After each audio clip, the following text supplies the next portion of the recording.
Russia ने literally बाकी देशों को धमकी दी है कि वो न्यूक्लियर बॉम्ब्स का इस्तेमाल करेंगे अगर कोई और देश इंटरफेयर करने आया तो यहाँ पर। वर्ल्ड वॉर 3 फाइनली शुरू हो चुकी है, इसलिए मैं तो चला बंकर में छिपने के लिए। बाय। रुको रुको, देखो किसी बंकर में छिपना तो बस एक तरीका है वर्ल्ड वॉर 3 को सरवाइव करने का, पर इस सिचुएशन में सरवाइव करने के और भी कई सारे स्टेप्स हैं। कई देश जैसे कि स्वीडन, जर्मनी और ल्यूथेनिया अपने सिटीजन्स को फ्यूचर में आने वाले वर्ल्ड वॉर से बचने की तैयारी करने के लिए एजुकेट भी कर रहा है, और इसलिए इस वीडियो में हम वर्ल्ड वॉर 3 को कैसे बीट करके सरवाइव कर सकते हैं इसके बारे में जानने वाले हैं। रिसेंटली इस वीडियो में हमने देखा था कि कैसे रशिया अपने सीक्रेट हथियार को भी जंग के सिनेरियो में इस्तेमाल कर सकता है, जो कि कैसे दुनिया भर के लिए एक बहुत बड़ा खतरा है। और जैसा हम जानते हैं कि वर्ल्ड वॉर 3 की शुरुआत तो रशिया ने करी थी, पर सिचुएशन बिगड़ने पर ऐसा भी हो सकता है कि ये जंग फिर उसके हाथ से निकल जाए। लेकिन फिर सोचने वाली बात यह है कि रशिया आखिर ऐसा कर क्यों रहा है, और क्यों रशिया यूक्रेन पर हमला करके वर्ल्ड वॉर 3 जैसी मुसीबत को बुला रहा है। क्या रशिया को किसी बात का डर नहीं है? तो चलो जानते हैं कि रशिया के यूक्रेन पर हमला करने की क्या वजह है, क्यों रशिया को हमला करने में वर्ल्ड वॉर 3 का भी डर नहीं है, और आखिर कैसे हम वर्ल्ड वॉर 3 के सिनेरियो को सरवाइव कर सकते हैं। तो थोड़ा इंतजार करो, इन सब सवालों का जवाब देगा ये मनबुद्धि बालक। अब इससे पहले कि हम वर्ल्ड वॉर 3 को कैसे सरवाइव करना है ये समझे, हम पहले ये समझते हैं कि ये सिचुएशन आखिर शुरू कैसे हुई है, और आखिर रशिया को बाकी देशों से भिड़कर क्या ही फायदा होगा। तो देखो, रशिया ऑलरेडी काफी बड़ा लैंडमास कंट्रोल करता है, और वो खुद को हर 6-7 साल में फैलाते जा रहा है। पर जैसे ही यूक्रेन, जो अभी नाटो यानी कि नॉर्थ अटलांटिक ट्रीटी ऑर्गेनाइजेशन का पार्ट नहीं है और आगे उसके बनने के चांसेस है, तो फिर रशिया यूक्रेन को कभी भी अपने अंदर नहीं ले पाएगा, क्योंकि यूक्रेन को भी नाटो की प्रोटेक्शन मिल जाएगी, जो अभी करीबन 30 देशों को मिली हुई है। और ऐसी नौबत ना आए, मतलब कि यूक्रेन नाटो का हिस्सा ना बन जाए, इसलिए रशिया यूक्रेन को ऐसा करने से रोकने के लिए हमला कर रहा है। तो देखो, यूक्रेन नाटो का मेंबर बनना चाह रहा है क्योंकि वो एक छोटा देश है और उसे डर है कि रशिया फ्यूचर में उसको इन्वेड ना कर दे, जो बिल्कुल सही बात है। और ऐसे में अगर रशिया उस पर इन्वेड करता है तो यूक्रेन खुद की प्रोटेक्शन नहीं कर पाएगा, और रशिया ने कुछ साल पहले ही क्रीमिया देश को भी अपने अंदर संभाल लिया था। तो यूक्रेन नाटो का मेंबर अगर बन जाता है तो यूक्रेन को नाटो की प्रोटेक्शन मिलेगी और उसे फिर रशिया के इन्वेजन का डर नहीं रहेगा।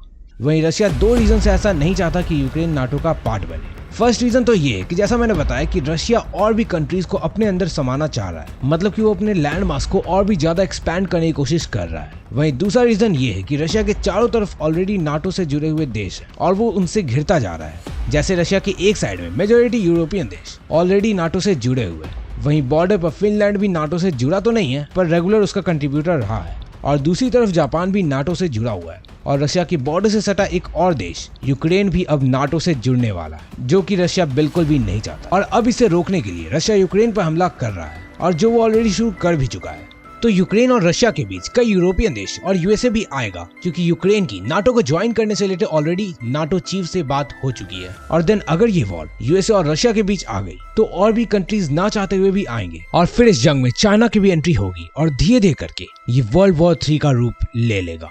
खैर, मैंने काफी डिटेल एक्सप्लेन कर दिया है, तो देखो होपफुली आपको वर्ल्ड वॉर 3 होने के पीछे का रीजन मालूम हो गया होगा। और चूंकि रशिया ने भी ऑलरेडी हमला करना शुरू कर दिया है और ऐसा उसने कह दिया है कि वो न्यूक्लियर बम तक का इस्तेमाल कर सकता है, तो हम वर्ल्ड वॉर 3 को देखने के काफी ज्यादा नजदीक हैं। और अब जब वर्ल्ड वॉर 3 की आग हर जगह फैली हो, तो भले ही भारत के रिलेशन रशिया और यूएसए दोनों से ही कितने अच्छे क्यों ना हो, इसकी गर्मी हमें भी महसूस हो, और हमें भी किसी एक तरफ तो जाना ही होगा, और सिटीजन्स को भी इस सिचुएशन में बचना होगा। और जैसा कि हमारी गवर्नमेंट इस सिचुएशन में बचने का कोई प्लान नहीं बनाई हुई है, तो हमारी जिंदगी हमारे हाथ में है। तो अब चलो जानते हैं कि हम वर्ल्ड वॉर 3 को कैसे सरवाइव करेंगे। तो ऐसे वक्त में जब यू डोंट नो कि कब कहां से बम्बार्डिंग होनी शुरू हो जाए और कब कहां से गोली और तोप की बरसात हो जाए, तो सबसे पहली स्टेप तो ये है कि be aware of your surrounding and prepare for disaster. मतलब कि आप एक्टिव रहो कि आपके आसपास कैसे माहौल है। जैसे आई नो आपके कई दोस्त को तो शायद पता भी ना हो कि दुनिया में अभी वर्ल्ड वॉर 3 जैसा कुछ शुरू हो चुका है, तो आपके माहौल में क्या हो रहा है इससे अपडेटेड रहो और डिजास्टर के लिए तैयार रहो। हो सकता है आपको वर्ल्ड वॉर 3 की तैयारी करते देख लोग आपको पागल समझे, बेवकूफ समझे, पर नेशनल इमरजेंसी में प्रिपरेशन करने के लिए कभी भी जल्दी नहीं होती। तो इस कैटास्ट्रॉफी में सरवाइव करने की तैयारी पहले से शुरू कर दो, क्योंकि भले ही अगर ऐसा कुछ नहीं भी हुआ तो भी आपका कुछ नहीं जाएगा, लेकिन अगर ऐसा कुछ हो गया तो आपके पास एक बेहतर ऑप्शन होगा जो आपको जिंदा रखेगा। तो आपको इस चीज की तैयारी करने के लिए बेसिक इमरजेंसी सर्वाइवल किट अपने पास रखनी होगी। अब इस सर्वाइवल किट में हमें क्या क्या रखना है ये जान लेते हैं।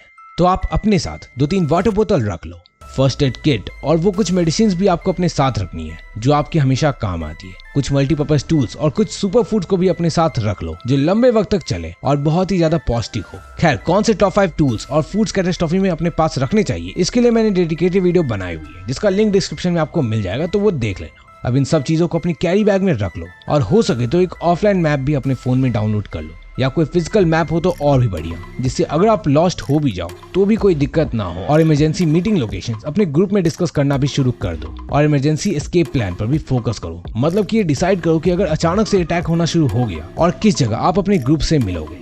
खैर आपने ये फिगर आउट कर लिया कि आपको अपने ग्रुप से कहाँ मिलना है और अब अटैक होनी शुरू हो गई है, तो अब आप ऐसे में क्या करोगे। लेकिन उसे जाने से पहले देखो यहाँ मैं वर्ल्ड वॉर 3 को सर्वाइव करना बता रहा हूँ, जिसमें फिलहाल रशिया ने ज़ॉम्बी वायरस को रिलीज नहीं किया है। पर अगर आप चाहते हो कि वर्ल्ड वॉर 3 के बीच अगर ज़ॉम्बी एपोकलिप्स हो जाए तो हमें कैसे रिएक्ट करना है उस पर भी मैं वीडियो बनाऊं, तो कमेंट में ज़ॉम्बी कमिंग लिख देना।